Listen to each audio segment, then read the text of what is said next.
One company invented the idea that love requires a diamond. The same company invented the rule for how much you should spend on it. That company launched a lab-grown diamond brand, watched lab-grown prices collapse by over 90%, and then shut it down. It has now been written down $6.8 billion in 3 years. This is why. You proposed with a diamond, and it probably felt like you were following a tradition older than memory. You weren't. A single advertising slogan, written in 1947, built an entire global industry from nothing, and it set the price for how much your love was supposed to cost. In 1871, an 18-year-old Englishman named Cecil Rhodes arrived at the diamond diggings in Kimberley, South Africa. Over the next 17 years, he bought out nearly every rival claim on the field. In 1888, he merged his holdings into a single company, De Beers Consolidated Mines. By 1889, that one company controlled roughly 90% of the world's rough diamond supply. Rhodes financed the buyout with a massive loan from the Rothschild banking family. De Beers did not just mine diamonds, it stockpiled them. When new deposits were discovered anywhere in the world, De Beers would either buy the new supply outright or flood the market to crash the price until the new producer agreed to join the cartel. This strategy worked for over a century. When the Soviet Union began producing large volumes of diamonds in the 1950s, it agreed to sell its production through De Beers rather than compete with it. This was not really a marketing empire yet. It was closer to a supply cartel enforcing scarcity by force. After Rhodes died in 1902, the Oppenheimer family took control of the company and continued the same strategy for decades. That changed during the Great Depression. Diamond sales collapsed. Before 1947, fewer than 10% of American engagement proposals involved a diamond at all. Rings more commonly featured sapphires, rubies, or no gemstone whatsoever. De Beers needed something the cartel alone could not provide. It needed people to actually want the product, not just be unable to find it elsewhere.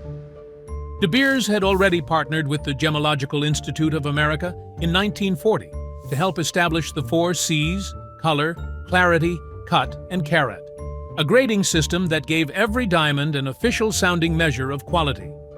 That system gave the coming advertising campaign a technical language to sell against.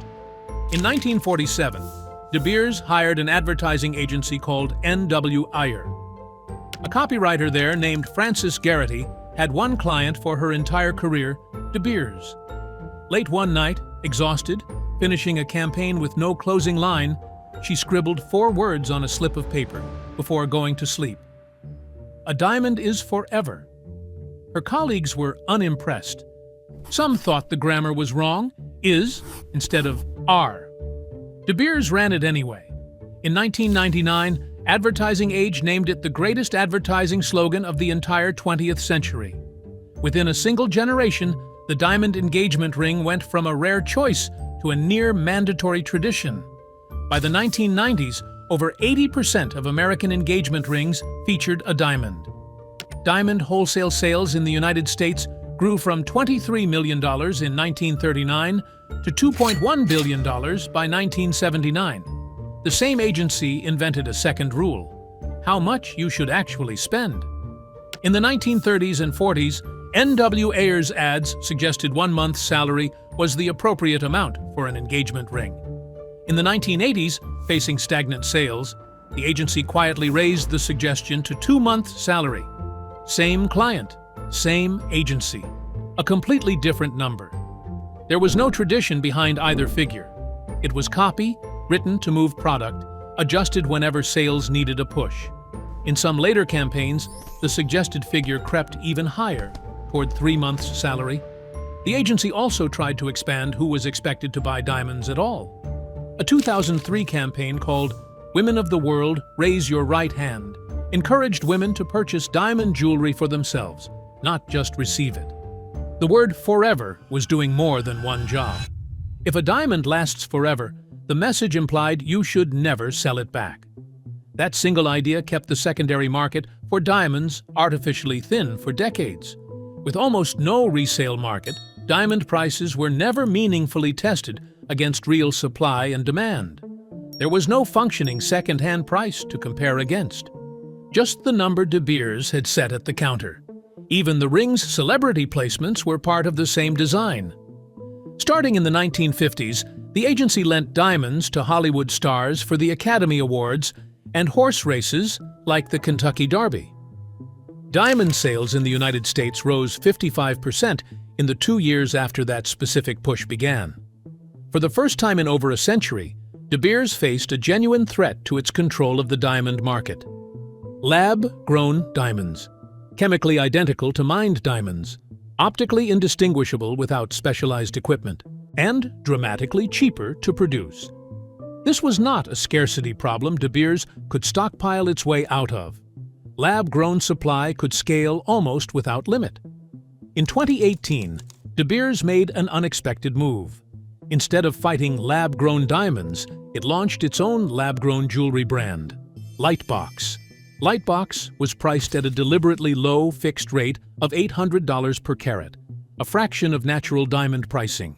The stated goal was to draw a hard line between lab-grown and natural, positioning lab-grown as a cheap, disposable fashion category, not a genuine substitute for a natural diamond. Natural diamonds kept their premium, emotional positioning. Lab-grown became the budget option by design. In the years that followed, lab-grown diamond prices in the jewelry sector collapsed by more than 90% at wholesale. De Beers' own CEO, Al Cook, later said the effect was intentional. He stated that Lightbox was the first successful attempt to demonstrate the difference between lab-grown and natural, and that up until that point, lab-grown had simply been priced off natural diamonds. Once that separation was achieved, and lab-grown prices had crashed under Lightbox's own pricing floor, De Beers shut Lightbox down in 2025. The company that appeared to be losing to a competitor had, by its own executive's account, engineered that competitor's price collapse on purpose, and then walked away once the job was finished. But crushing the price of lab-grown did not save natural diamonds. Lab-grown diamonds, now cheap and thoroughly normalized in the public imagination, kept taking market share anyway. As of 2026, lab-grown diamonds account for more than 45% of engagement rings sold in the United States. The very strategy meant to protect natural diamond demand had helped make lab-grown an accepted mainstream choice. De Beers' parent company, Anglo-American, has written down the value of the diamond business by a combined $6.8 billion across 3 consecutive years. $1.6 billion in 2023, $2.9 billion in 2024, $2.3 billion in 2025. In 2025, De Beers posted an EBITDA loss of $511 million. Anglo-American has been trying to sell or spin off De Beers, a business it has owned for over a century, and has struggled to find a buyer at a price it considers fair. The company that once controlled roughly 90% of the world's diamond supply now controls closer to a third. In 2001, De Beers was hit with a wave of U.S. lawsuits alleging it had unlawfully monopolized the diamond supply and issued misleading advertising for decades. The company settled for close to $300 million and agreed to stop certain conduct that violated federal antitrust law, all without formally admitting wrongdoing. The cartel era was already ending by the time that case was settled. What's happening now is different. This is not regulators forcing De Beers to loosen its grip. This is the market itself walking away from the product the company spent a century building.